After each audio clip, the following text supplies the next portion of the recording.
Hare Rama, Hare Krishna, Krishna Krishna, Hare Rama, Rama Rama, Hare Krishna, Krishna Krishna, Hare Rama, Rama Rama, Hare Krishna, Krishna, Hare Rama, Rama Rama, Hare Krishna, Krishna Krishna, Hare Rama, Rama Rama, Hare Krishna, Krishna Krishna, Hare Rama, Rama Rama, Hare.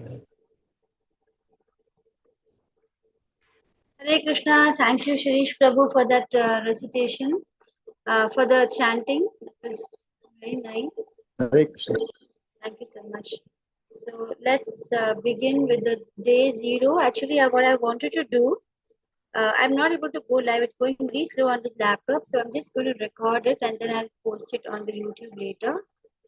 So instead of going, by the slides, I actually want to be reading the preface and introduction and everything in detail from Veda-based ones. We'll just do the prayers today and then we will, together just read to get a very good understanding of the Gita together, because very often we rely on Bhakti Vriksha groups, and what I find is that it doesn't often work out well.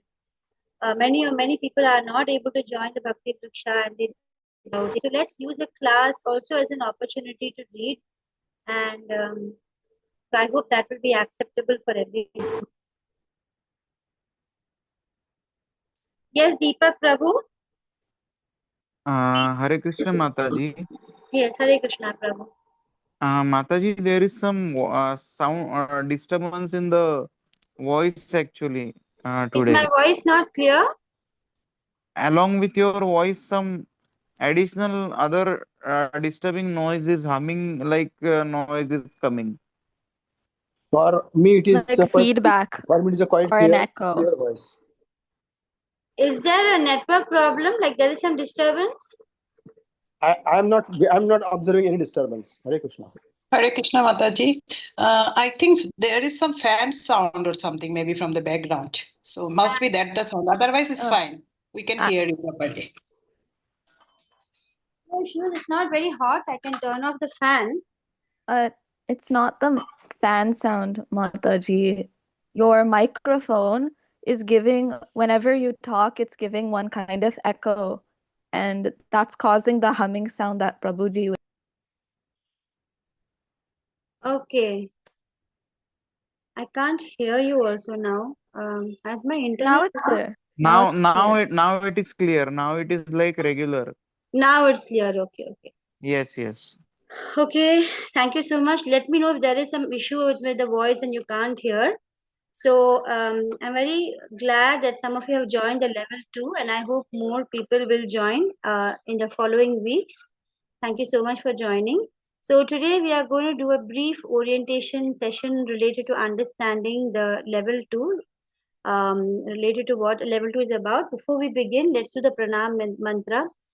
Nama Om Vishnupadaya Krishna Preshthaya Bhutale Shrimate Bhakti Vedanta Swamin Iti Namine Namaste Saraswate Deve Gauravani Pracharine Nirvishesha Shunyavadi Pashatya Deshatarine Jai Shri Krishna Chaitanya Prabhu Nityananda Shri Advaita Gadadhara Shri Vasadi Gaura Bhakta Vrinda Hare Krishna, Krishna Krishna, Hare Hare, Hare Rama, Rama Rama, Hare Hare.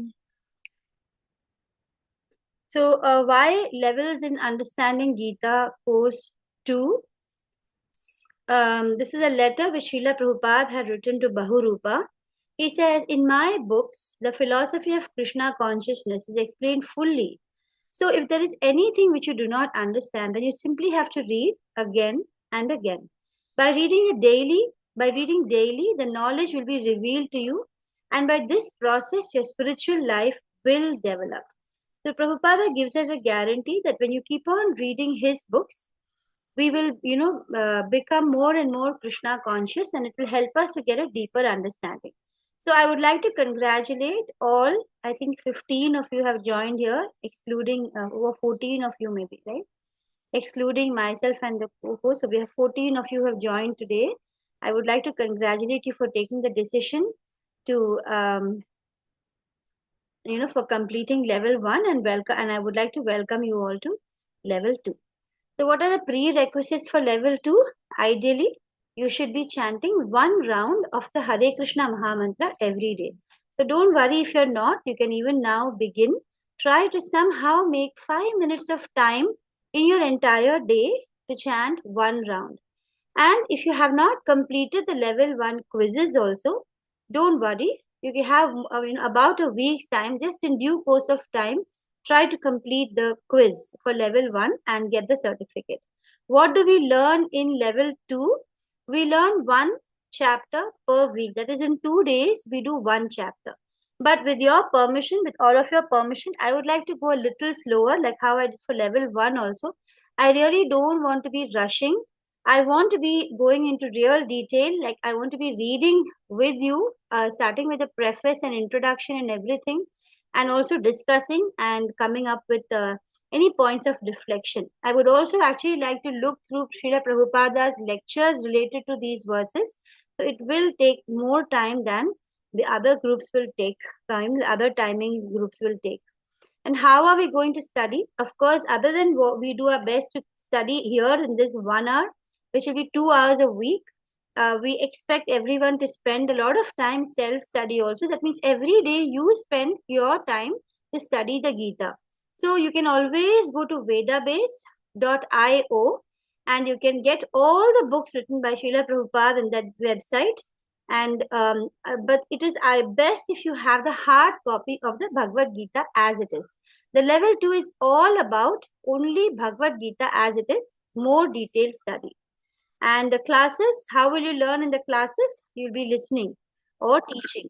And the assessment will once again be simple multiple choice quizzes. The assignments are not there in the, am I audible? It says my internet connection is unstable.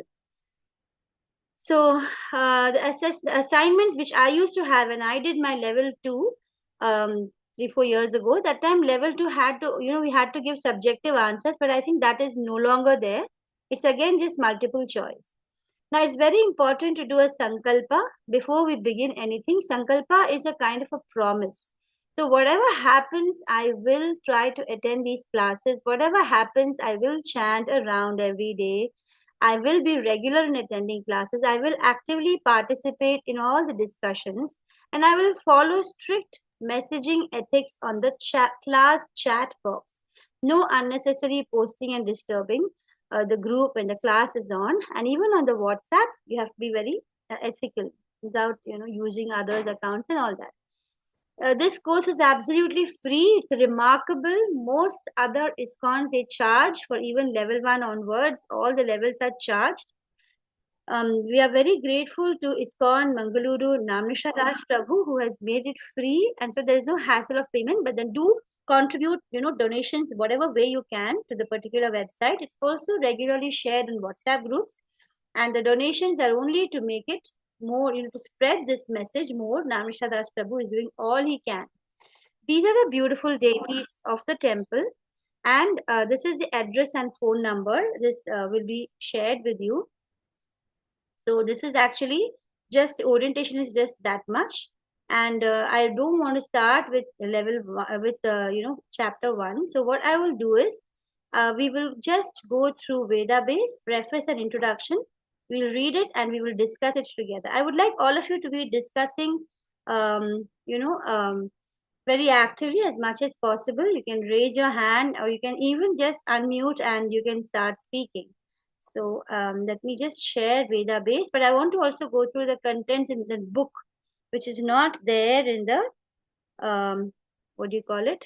It's not there in Veda base, the contents page, detailed contents page. So I will go through the contents page and then we will start off with discussing setting the scene, which is there in the website. So any of you have the vedabase.io, you can go to vedabase.io on another tab and you can read along. But I will share the screen as well. So no worries.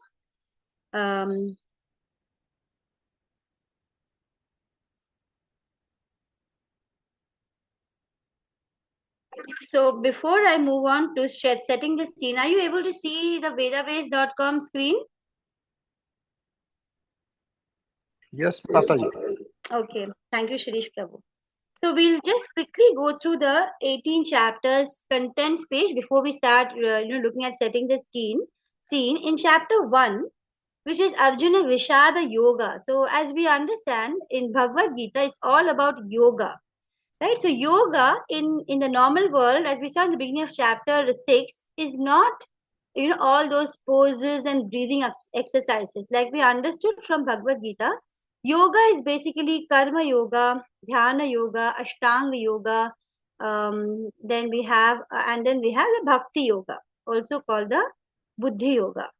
So these yogas are all meant to, teach you in the Gita different ways of lifestyle changes or different ways of looking at the world and understanding, a whole consciousness model.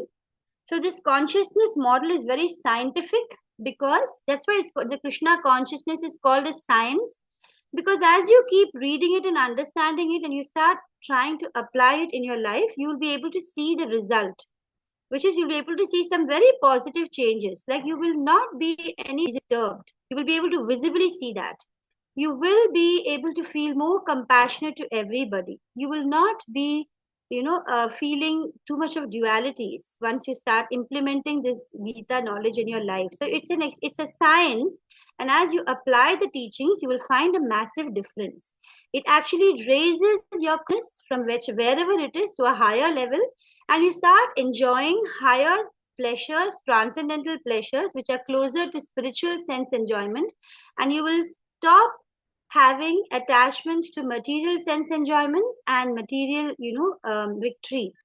So you will be able to easily assess yourself where you are based on how less you feel anxious, how free you are now from the kleshas, how often you're able to remember the Harinam, how often you're able to chant through the day. These things will give you an inkling as to how spiritual you are right now.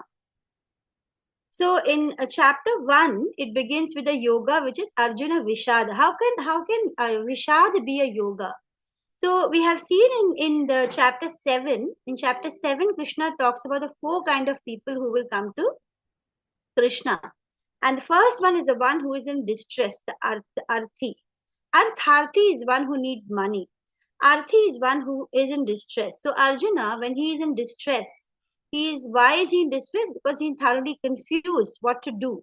And therefore he approaches Krishna and he wants clarification and he accepts Krishna as his guru. So I'll just read through the chapter 1 summary given by Srila Prabhupada. He says that as the opposing armies stand poised for battle, Arjuna, the mighty warrior, sees his intimate relatives, teachers, and friends in both armies ready to fight and sacrifice their lives. Overcome by grief and pity, Arjuna fails in strength, his mind becomes bewildered, and he gives up his determination to fight. So this now is a path to yoga. Because he was able to experience all that complete dejection for a bit, that led him to union with God by reaching out to God as in Krishna, and it showed him a path which is best suited for him. So whenever there is some lot of distress or pain, then you can approach Krishna and that becomes a means of yoga, which is union with the Lord. Then in chapter 2, which is called Contents of the Gita Summarized, Arjuna submits to Krishna as his disciple. If you will remember in the verse 2.7, Arjuna says, Tarpanya dosho pahata swabhava prichhami tvam dharma sammuda cheta yachreyasya nishchitam bruhitan me shishyasteham shadimam tvam prapannam. So he says, Shishyasteham, I am now your student. So we all, when we approach the Gita, we have to be in this mode. We should keep on clearing our mind. The slate should be again and again cleared of all our preconceptions. You have to, unlearn to relearn. Only then we'll be having a clear picture of what this Gita and what is Krishna actually saying. So Arjuna in this chapter 2 actually surrenders and he begins. Krishna, therefore, he has a smile on his face, a beautiful smile. Why does he have a smile? Can anybody just raise your hand and share with me? Why do you think that when Arjuna, he surrenders, why does Krishna have a smile on his face? Anybody would like to share? Hare Krishna, please raise your hand and unmute.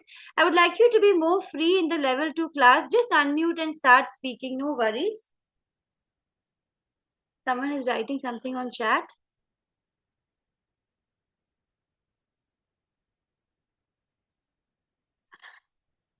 Okay, the voice is perfect. Krishna Kumar Prabhu has written a nice Hare Krishna. welcome message. Yes, Mataji. Yes. Can somebody answer this question as to why does Krishna smile when Arjuna surrenders? Nobody would like to try? Okay, so basically Krishna is happy for two reasons. One is that, Arjuna has been going on speaking and speaking and speaking without giving Krishna an opportunity to speak. And Krishna wouldn't just, go in between and start speaking. And many of the things which Arjuna was speaking, Krishna knew very well that they don't, hold any solid ground. Although they're very relatable for all of us, Krishna knows that this is not the way wise people should speak. So when he at last stopped speaking and he's now ready to listen, he was happy for that. Secondly, he was also happy because he wanted this message of the Gita to be spread to the people, to the Kali Yuga people. And he knew that, of course, Krishna knows everything, that this is going to be recorded by Vedavyas and people are going to be reading this Gita and getting knowledge of how to go back to him. So Krishna is our father, our most loving father, and he's waiting for all these lost children in this material world to go back to where we actually belong. So, he's providing this, now is the opportunity, he's actually providing the Gita for those of us who start aspiring, who have at last felt that enough is enough. I don't want any more births and deaths and, all this painful affair in this Dukhalayam Ashashvatam. I really want to go back. So when that emotion comes, and Krishna is, gives us his Gita.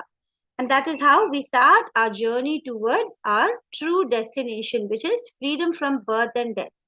So that is why he smiles. And then he begins his teachings by explaining the fundamental distinction between the temporary material body and the eternal spiritual soul. That is the first and most important teaching.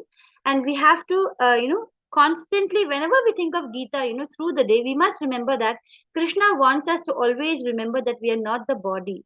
He doesn't want us to identify with our bodily conception. We have to be in our spirit conception, and we should try to remember that we are in relationship with him.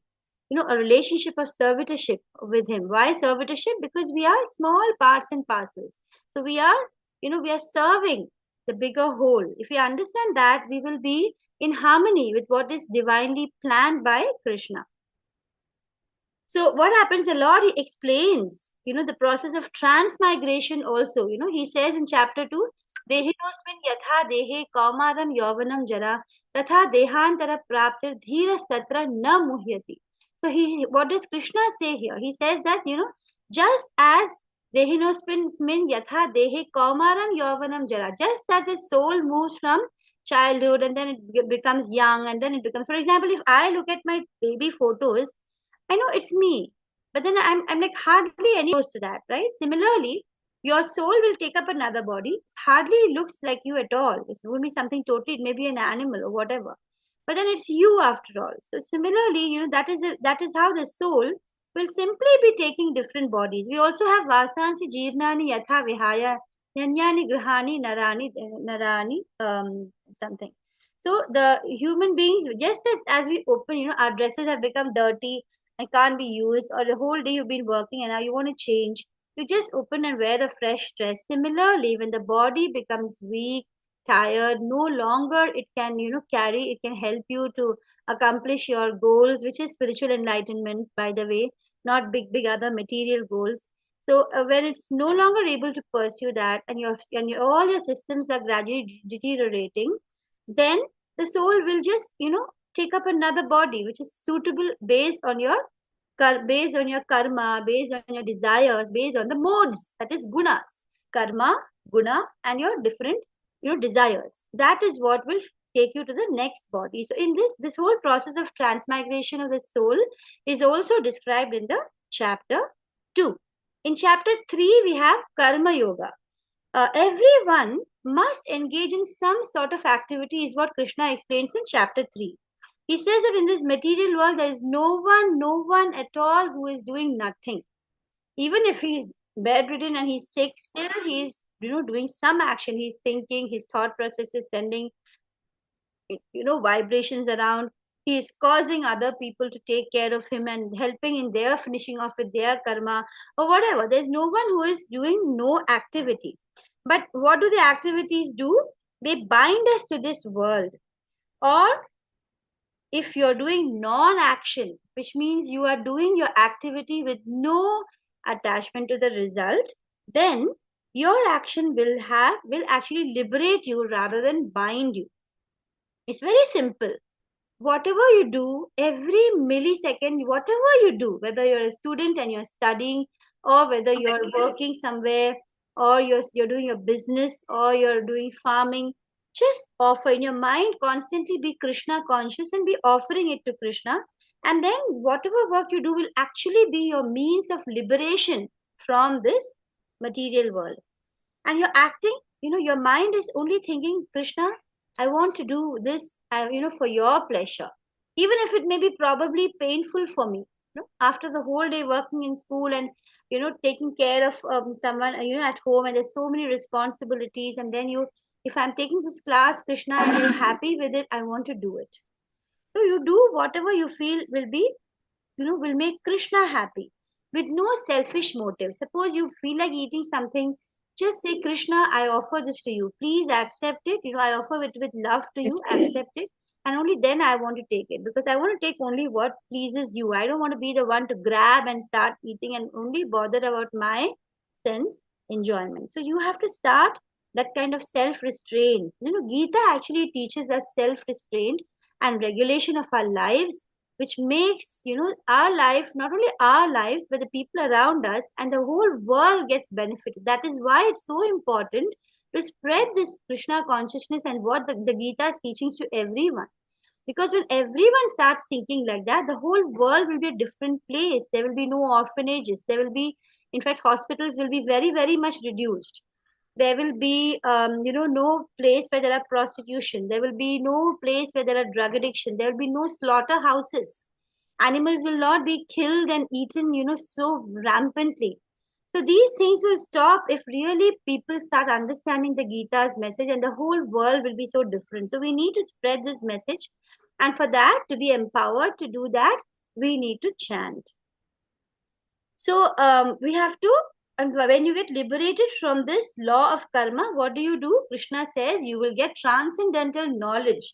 Krishna says, about this several times. Even in chapter 10 in Chatushloki, he says that if you constantly think of me and you're able to remember me all the time, then I will give you, knowledge, transcendental knowledge. It will just come for you. You just try chanting, and you will actually find difference. Things you do, you may not otherwise have done it. But after you start making chanting a part of your life, you will actually find that the things you do are in a harmony with what is needed. And suddenly what you do becomes right, even though you didn't think so hard and plan. What you do just happens to be the right thing, and people kind of appreciate it, and you get appreciated. Life actually takes a turn when you start chanting, because you become more intelligent. Why? Not because of your brain, because you have started surrendering to Krishna, and Krishna takes over to the degree to which you surrender.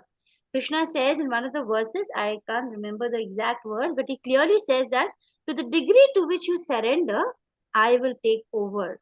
I will take care. So, and then so in chapter 3, he talks all this about Karma Yoga. In chapter 4, what does Krishna say? I think I'll just finish the contents page. I'll not get time to start setting the scene also today. But we'll just go through the chapters once before we proceed with the introductions. So in the chapter 4, Krishna speaks about transcendental knowledge. What is transcendental knowledge? It is all about the spiritual knowledge of the soul. Just a minute. Shri, I'm in a class. I'll call you back. Yes, I have biscuits. You can come up and take. Okay, sure. Sorry about the interruption. So transcendental knowledge is basically simple. It is knowledge of non-material things, right? Transcendental means spiritual.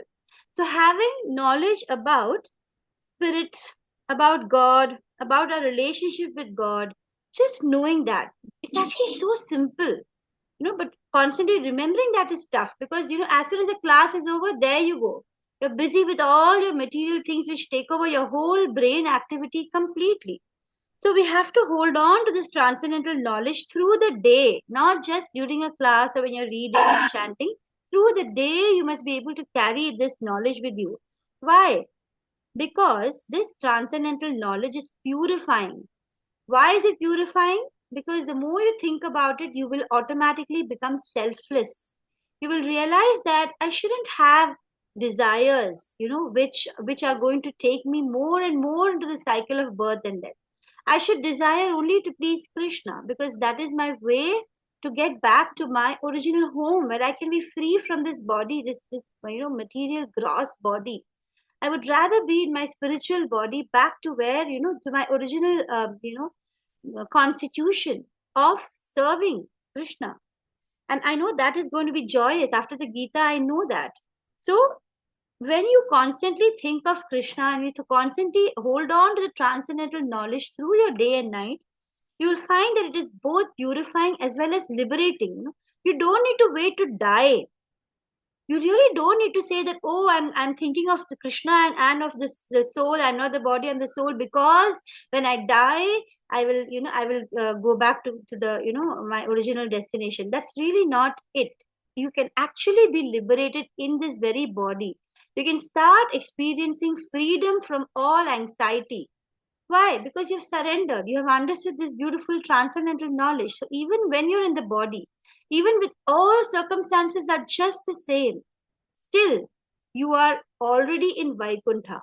The moment you say Krishna, the moment you start chanting Hare Krishna, Krishna Krishna, Hare Hare, Hare Rama, Rama Rama, Hare Hare. Be it if you're sitting in a classroom in your mind, you just chant, or you're at your workplace, or you're at your cooking, or you're cleaning and washing clothes, or you're taking care of your children, whatever, or you're shopping. Just you, the moment you chant, you're already in Vaikuntha, because the name, the glories, the paraphernalia, the leelas, all these and Krishna are non-different. Krishna comes in the form of his name. This Bhagavad Gita I'm holding is actually Krishna. I'm having Krishna in my hands right now. So Krishna comes to us in these forms. This is a literary form of Krishna. So, we should be able to understand that this is Krishna. And that is how we become close to him and we can develop a relationship of love with him. Because he is definitely a person, but not, with all the limitations like us in the material body. He is a person and he describes himself in so many chapters, right? In the Bhakti chapters, he describes. So he is a supreme controller and yet he's a person who has a relationship, who reciprocates, our emotions. We can actually relate to him. And when you start doing that, you can see him reciprocating and answering back, talking to you back. It's only that you can't see him physically with the material eyes, but you will start experiencing him in your life if only you start giving it a chance by chanting. So this transcendental knowledge is actually simply the result of selfless devotional service. When you become so selfless, so all these problems in the world today, be it climate change, be it global warming, be it deforestation, all these are clearly due to the selfish, the overly greed which people have. So just imagine if the Gita was there for them, they would not be unnecessarily greedy. People would just not be able to be greedy because they would know inherently that the whole world belongs to Krishna and they would not be wanting more and more. When they know that Krishna says in the Gita that desire is like a fire And if you just keep on trying to fulfill the desire, it's like putting more and more ghee or kerosene into the fire, which becomes blazing. The desire will only grow more. So you will not try to keep on fulfilling the material desires because you know their nature by reading the Gita. And then people become automatically selfless. They don't find any joy in fulfilling the desires, knowing the nature of the desire. Lust is the main enemy, right? So Krishna has said lust is the main enemy. So that is how you will be actually helping in transforming the world when you understand the Gita and start preaching and making more and more people know what a beautiful transcendental knowledge Krishna is sharing in the Gita. Krishna also in this chapter 4 gives us a remote history of Gita. He talks about how the purpose and significance of his periodic descent. He says yada yada hi dharmasya glanir bhavati bharata. Why does he say that? Because he knows that religion is going to deteriorate. Yada yada hi dharmasya glanir bhavati. That is going to be the religion is going to be destroyed. That is going to be. He's declaring it. He knows it. Because time devours everything. Even religiosity and people's faith, all this are going to deteriorate. And Krishna says that is when I will keep coming every millennium after millennium. So he declares how he keeps coming, and also he declares why it is necessary to have a guru, which I have discussed at the level 1 also. And then in chapter 5, Krishna talks about karma yoga again, but this time he adds how the karma yoga could be done in consciousness, Krishna consciousness. So outwardly you perform all actions, but inwardly you renounce all the fruits. Now you have to really practice that. It doesn't come just like that. Whatever you're doing, keep on doing. After this class is over, okay, I have to warm the dinner, I have to serve it to my family, or I have to sit and do my homework, or I have to pack up my bag, or I have to prepare for whatever you're doing. Just continue doing that. But inwardly, consciously renounce the fruits. How? By offering it to Krishna. Very simple. So the wise man, when he gets purified by transcendental knowledge, then he will attain peace, detachment, forbearance, spiritual vision, and bliss. And when you keep on practicing and endeavoring to do that, you will actually feel so much peace. What does Krishna say in the last verse of chapter 5? He says, Bhoktaram Yajna Tapasa. What is it? Bhoktaram Yajna Tapasa. Sarvaloka Maheshwaraha. So he says, I am the enjoyer of all sacrifices. Bhoktaram Yajna Tapasa. Sarvaloka Maheshwara. Moreover, I am the Lord, the controller of all the universes. Then he says, Suhridam Sarva Bhutana. Suhridam Sarva Bhutanam Jnatva Mam Shanti Mrichati. So chapter 5 ends in this peace formula. And in chapter 6, Krishna starts explaining Ashtanga Yoga, because many people, they go with Ashtanga Yoga, but clearly it has been declared. Anjali Mataji says compassion and understanding. I don't know in which context she said that. Yes, Anjali Mataji, could you just explain when you put that compassion and understanding? Ma'am, when you asked that why Krishna, God smiled, Smile. Yes. yeah, True, Mataji. He he did understood the compassion. Arjuna's Yes. position, yes, Yes, and he was compassionate towards the fellow beings. True. Yes, Mataji, I saw your answer only now. Attendance link can be posted, Prabhuji, now. Krishna Kumar Prabhuji, it's half an hour through the class, so you can post the attendance link. So in chapter 6, many people, they think that the way to spirituality is to sit and meditate on nothing, have complete control on all your sense organs. So Krishna spends a whole chapter, all of those verses trying to explain what all one should do if you want to follow the path of Ashtanga Yoga. That's a specific kind of yoga, different from Karma Yoga, Jnana Yoga, and Bhakti Yoga. Ashtanga Yoga is when you actually follow the 8, Asan, Pranayam, Pratyahar, and all that. So there are 8 processes. And that gradually you develop sense control and amazing concentration on the Paramatma, that is the super soul in the heart. And by this practice, when you continue doing it, you attain Samadhi, and actually you attain Bhakti in the final level of that Samadhi. You actually start, you start feeling love for Krishna, which is the ultimate aim of Bhakti. That happens at the end of Dhyana Yoga, Ashtanga Yoga. But Krishna very clearly denounces it for the present Kali Yuga, saying that it's not suitable for Kali Yuga. For Kali Yuga, it is only japa. There's no need to do such a lot of Ashtanga Yoga and all those endeavors, because then, why? Because the Ashtanga Yoga will take many, many lifetimes. In the Kali Yuga, our lives are short. And there is, we don't want to waste so many. Already we have just been whiling away so many lifetimes. Why don't we put an end quickly? So Krishna says just through japa it's enough. There's no need to do Ashtanga Yoga. And also even Arjuna says, oh Krishna, I can't do that. Controlling the mind is so difficult. So even Arjuna, when he denies, what to speak of us? We can hardly concentrate even 1/100th of what Arjuna can, and he is also denying it. So we're not it's not intended for us. It's just for making us understand what this Ashtanga Yoga is about.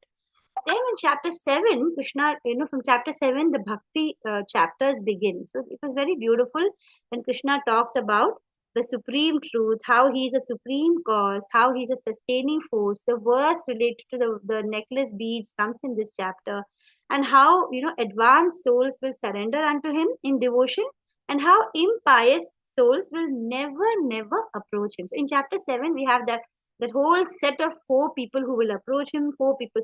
So it's not that Krishna doesn't know. He knows that there will be people who will not approach him. So don't get very flabbergasted when you see so many people. You want to tell them Krishna consciousness, but when they don't even want to listen, just leave it, because there will be, Krishna says there will be people like that. And he also talks about demigod worships and how whatever you worship, that's where you will go. And also how watering the roots, right? He says that when you water the roots, the whole plant becomes happy. Similarly, if you just water the Supreme Lord, who is a provider for all the demigods also, then even the demigods become happy. Whichever gods you have been praying so far, you need not stop. You will continue that. Just add one round of the Hare Krishna Mahamantra. So then you will gradually, Krishna will reveal the knowledge of absolute truth in your heart. Then in chapter 8 is a death related chapter where we learn about how by remembering Krishna in devotion throughout your life, it will help you to remember him at the time of death. And actually, I remember someone had asked me that, do we need to endeavor when we are dying to remember Krishna? So yes, it's nice to endeavor and remember Krishna consciously, but sometimes when our body is really weak and we are like panting and our breath is coming, our soul is actually coming out, and it's like they say it's as painful as 1,000 scorpion bites. So death, although it appears from externally that there's no movement, but there's a lot of pain which happens at the time of death. For devotees, they say the pain is less, but generally there is a lot of pain, and that moment, even if you are unable to remember, Krishna will help you remember, because Krishna says, right, I am the one who gives you memory and forgetfulness. So if you have been endeavoring and you have been striving, you don't have to worry too much. If you do a regular chanting and regular trying to remembering of Krishna, he will facilitate you to remember him at the time of your death. Then in chapter 9 we heard Guhyatamam Raja Vidya, Raja Vidya and what is that? Raja Guhya. It is the most secret and the king of knowledge. And what is it all about? It is again about a soul's relationship to Krishna and how it can be achieved through transcendental devotional service, and how we can revive pure devotion. When we do that, we return to the world of Krishna. And chapter 9 describes the spiritual world also very nicely. In chapter 10 is called the Vibhuti Yoga. Arjuna is just wanting. He's so entranced.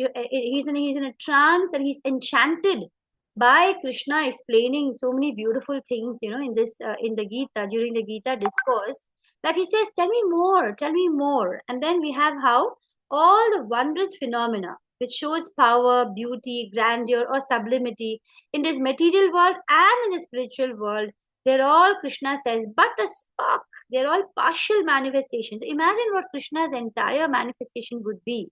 It's really even difficult to imagine, because all the different wonderful things we see around us, Krishna says, are just partial manifestations of his divine energies and opulence.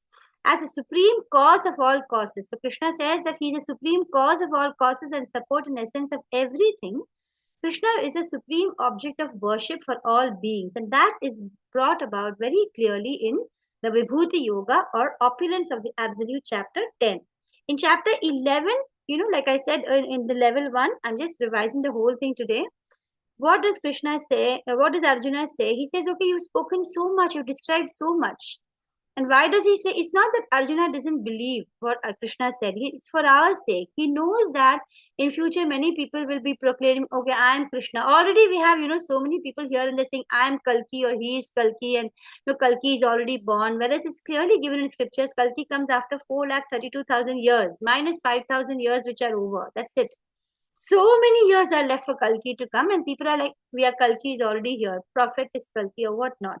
So there's no real understanding of trying to in-depth, go to the scriptures. Whereas here we have Srila Prabhupada, the Jagat Guru, who is actually giving us numerous scriptural references and explaining to us that what really the scriptures are saying. So the reason why Arjuna asks for the spiritual universal form is for this purpose. So that, if at all someone says, I am God, then show me the universal form. Because only Krishna can do it. Krishna is the original person and only he can show that. So then you will come to know that they are not the original personality of God. Of course, there are many empowered, Krishna empowers many people. For example, Srila Prabhupada himself is an empowered guru. Otherwise, he could not have spread this movement all over the world in such a short span of just 12 years or something. So obviously he's been empowered. So of course these, there are great people, great saints who are empowered to spread Krishna's message and get people on the transcendental platform, however, in whatever way possible. Chapter 12 is another wonderful chapter. In chapter 12, I like the last part best, where you have to try and read. Whenever you want to just pick up the Gita and read, one of the pages you could actually pick up is the Sthita Prajna verses of chapter 2, which are the last verses of chapter 2. Or which it was Gandhiji's favorite. Alternatively, you can just pick up chapter 12 and look at the last 8 verses, where Krishna talks about all those qualities in a devotee which makes the devotee very favorite for him. He says, this kind of a devotee I really, really like. So they are called the Priyashtakam verses. So, you should try to read them again and again and try to be dear to Krishna. So they say when you go to the temple, right, it shouldn't be that I'm going to see Krishna. It is, Krishna should be wanting to see you. That is the kind of level of devotional service that you should exhibit in your life. So Bhakti Yoga is what is described in chapter 12, pure devotional service, and how it is the highest and most expedient, which means most easy way for attaining love for Krishna. And those who follow this path will develop divine qualities. And then Krishna goes on in chapter 13, where the Jnana chapters begin. And then he talks about Prakriti, he talks about who is the enjoyer, Purusha, and he talks about consciousness. He talks about one who understands the difference between these 3 things, body, soul, and super soul. They can attain liberation from the material world. Then in chapter 14, Krishna talks about 3 modes of material nature. So that is again very complex. You need to go on, revising and reading and understanding, because in chapter 14, then again in chapter 17, and again in chapter 18, Krishna divides so many things into these 3 modes, and you're actually looking at everything around you and experiencing that this is in this mode. Actually monitoring yourself. Right now, I'm feeling lazy. I'm in tamogun. In fact, I've heard one acharya say that you cannot sleep unless you're in tamogun. Also, because you need that little bit of tamogun, where you feel lazy and you feel tired and you sleep. Also, they say that if you're in rajogun, you'll be sleepless. That's because of extreme anxiety. You'll be so anxious about something or the other. You're not able to just give in.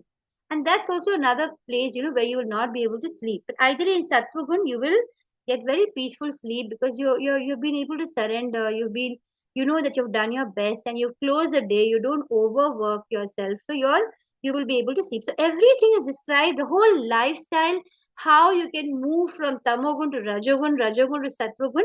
And then Krishna talks about how we should transcend all the 3 modes so that whatever we do becomes akarma. So all embodied souls, we understand, we are conditioned. We are under the 3 modes or qualities of material nature, goodness or passion or ignorance. So Lord Krishna explains what these modes are and how they act upon us and how we can transcend them. And the symptoms of one, again, these are the verses you can, so I think I'll stop sharing because I'll not be doing the setting the scene. We'll do it next class. So we can just we can just finish this discussion about all the chapters. So in chapter 15, which is Purushottam Yoga, what do we see in chapter 15? We look at how Krishna explains that he is a Purushottam, which makes it very clear to us that how we can concentrate on him, right? How we can keep our mind constantly on him is explained in this chapter very well. So he says the ultimate purpose of all the Vedic knowledge is to detach oneself from the entanglement of the material world and to understand Krishna as a supreme person. Now there's a very beautiful analogy used to explain this. What is the analogy in chapter 15? Who remembers? In chapter 15, what does Krishna compare the material and spiritual world to make us explain, what it is about? Anyone remembers? Inverted tree. Yes. Inverted tree. Yes, Mataji. Very nice. A huge banyan tree and the inverted image of it in the water. And what is the water actually? What does the water represent? Anyone remembers? Is it What is Maya? desire? Was it Ria? Yes. Yeah, perfect. So whenever we go through what are the teachings, we close our eyes, and this is one of the chapter you can actually think of where Krishna talks about how desire is the basis of this entire material world existence. It's not that it's non-existent, it is exist. The reflection is there, it is existent. So we need to understand how to free ourselves by cutting off this huge tree by using the weapon of detachment and knowledge. So we need to build on this knowledge and we need to get detached. In chapter 16, Krishna will clearly demarcate that there are divine and demoniac qualities. Sometimes we hear in this world people say, no, it's not all black and white, there are a lot of gray. Okay, fine, but then you need to know that there is black and there is white, and you need to say black is black and white is white. You can't keep on kind of, rationalizing the things which are wrong and say that, okay, it's okay. All right, fine, we can drink alcohol, it's fine, illicit sex once, it's fine. So, all those kind of not declaring black as black is very, very harmful for society. So, the Gita teachings, they make a person strong. It makes a person very dharmic and strong as to be able to say no to what is not to be done. So those who possess demoniac qualities, Krishna says, Srila Prabhupada says in the contents that they are ones who live whimsically. They will not follow any regulation of scripture.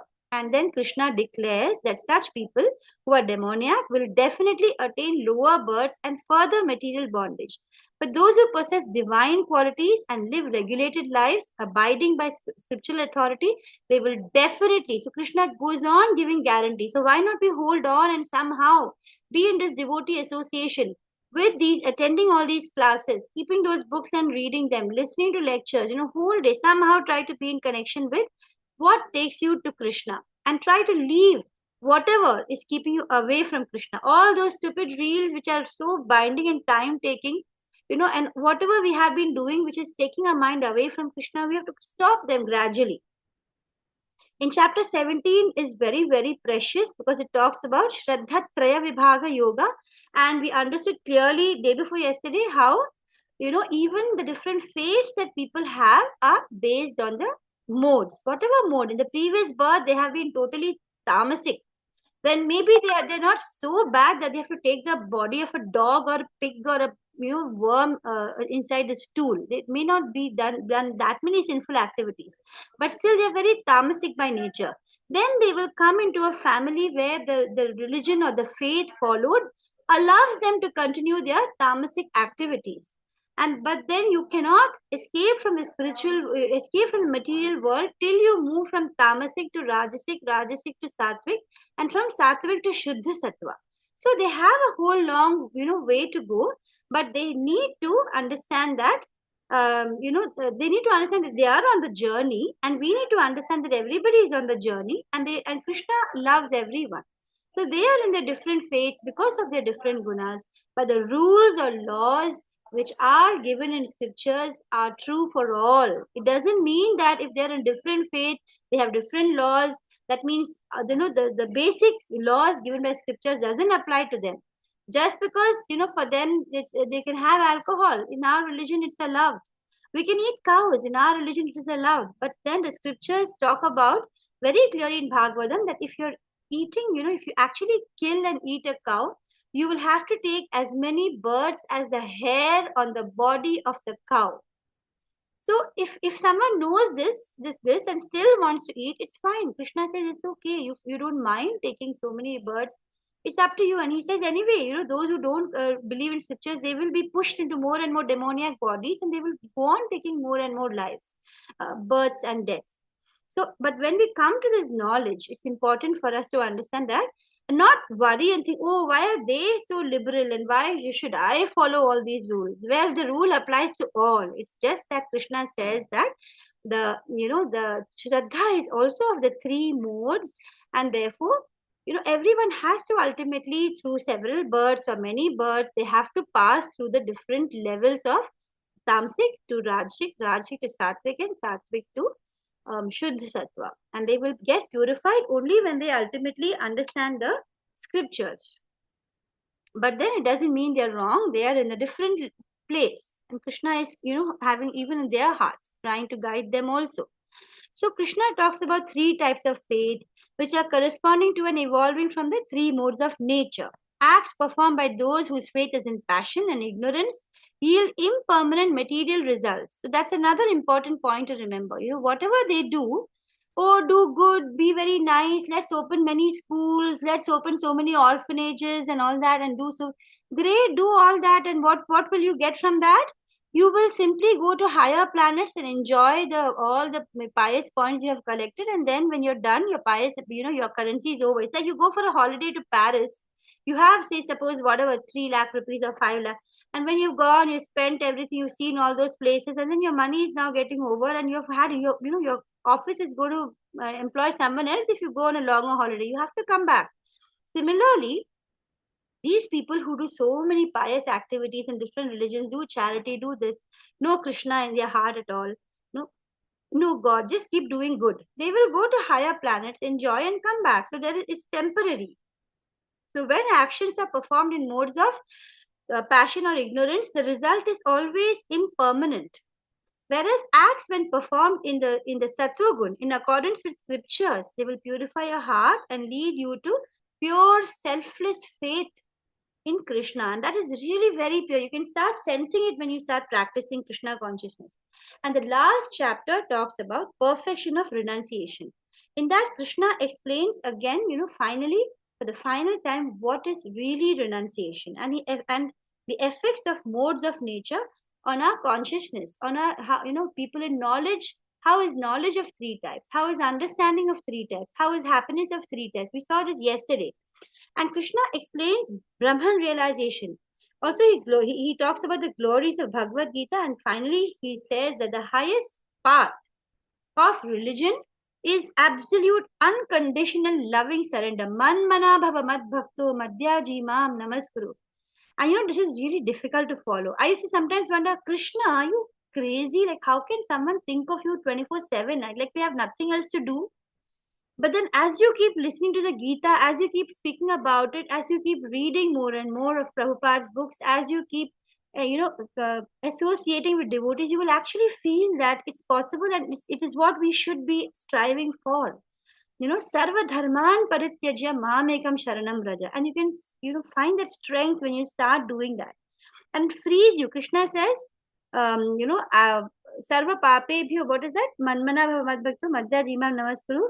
What is that one which he says about I remove all your sins? Ma shuchaha. Krishna says, Sarva dharman parityajya mamekam sharanam vraja aham tvam sarva papebhyo moksha yishyami ma shuchaha. I will release you of all your sins. I mean, can you imagine how many births we have been taking and how many sins we have been committing? And Krishna promises that he is going to take away all those sins if we just give up all our other sense of different kinds of responsibilities and keep Krishna in the center and not stop doing our duties, do everything but keep Krishna in the center. And then he says that it will bring one to complete enlightenment, and then you will be able to return to Krishna by becoming really pure. So with that, I'm concluding. I have gone through the whole contents page of my Bhagavad Gita as it is today. Tomorrow we will start reading. So Prabhuji, if you're putting the this one tomorrow for tomorrow's class, we could put setting the scene and preface. So we will read setting the scene and preface tomorrow, and maybe introduction. So we will not start with chapter 1, Prabhuji. I would like to read the introduction, preface, and setting the scene with devotees before starting with the chapter 1. Okay, Mataji.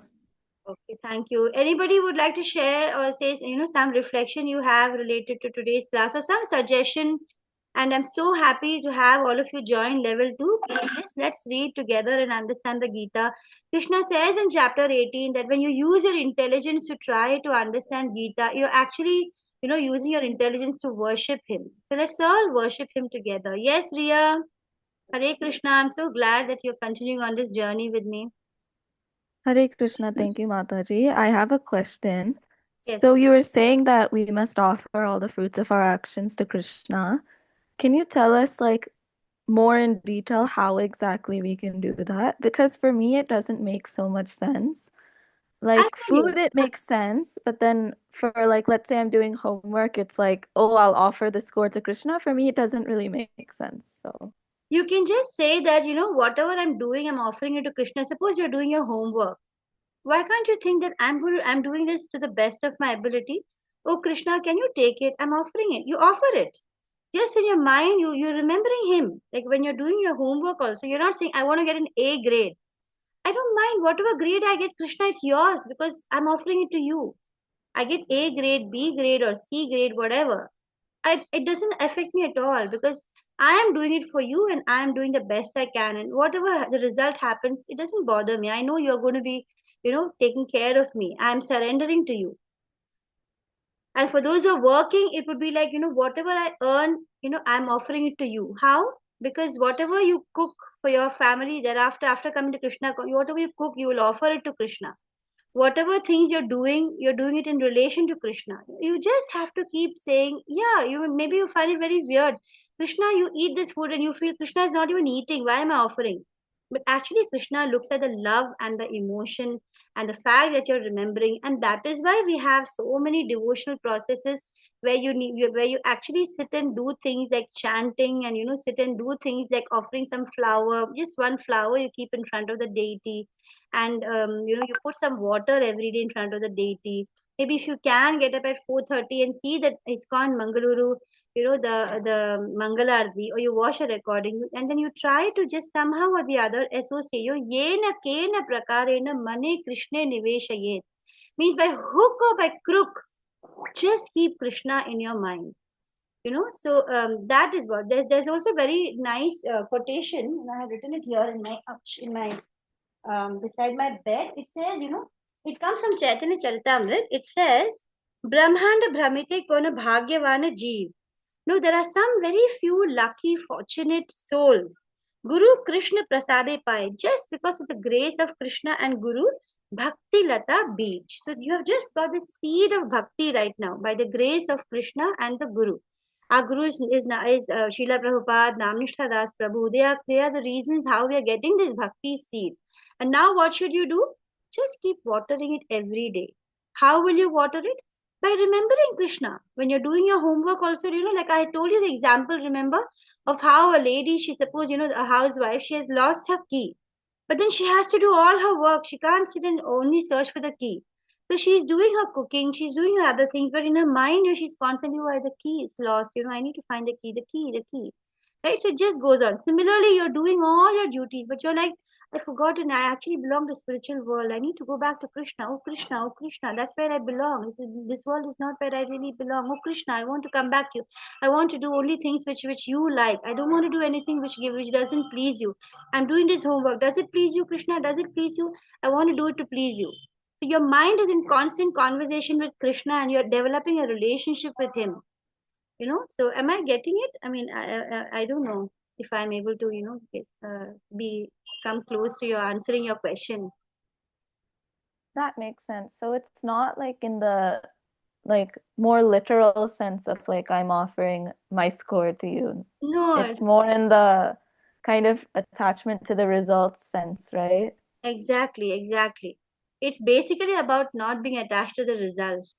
When you offer what you do to Krishna, basically it means that the result doesn't bother you. Okay, then it makes sense. Thank you.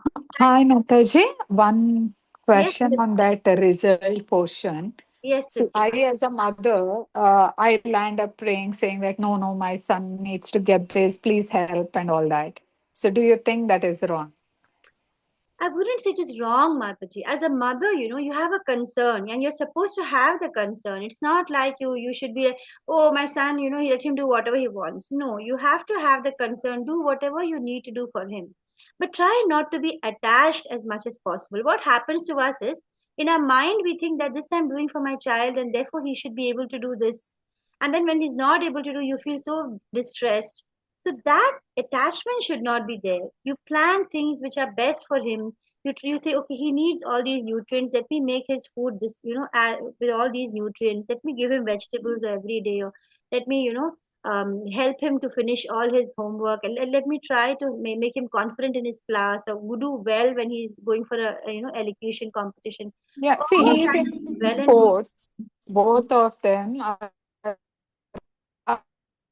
I tend to pray, saying that hope they see So prayer success and actually, Mataji, they get what they want and all that. see, Mataji, in the beginning when we pray, no, we pray for the Huh. children in the sense that material things, they should get good marks, good job, a good wife. That's all natural. But then as we go more and more deep into Krishna consciousness, you realize that they will get as per Correct. their karma, and we will get as per our karma. And all the best thing to pray is, oh God, make my children devotees. Because if they come and understand Krishna, then they will not be affected by whatever comes in their life. They will be so strong, and whatever they do, it will be in harmony with what the Lord wants, and nothing better than that. In fact, the scriptures say that don't even produce children if you can't promise to your child that I will see to it that you will not get another birth. So the main aim as a parent or a teacher or the king or the ruler is to see that his children or his subjects or his students do not take another birth.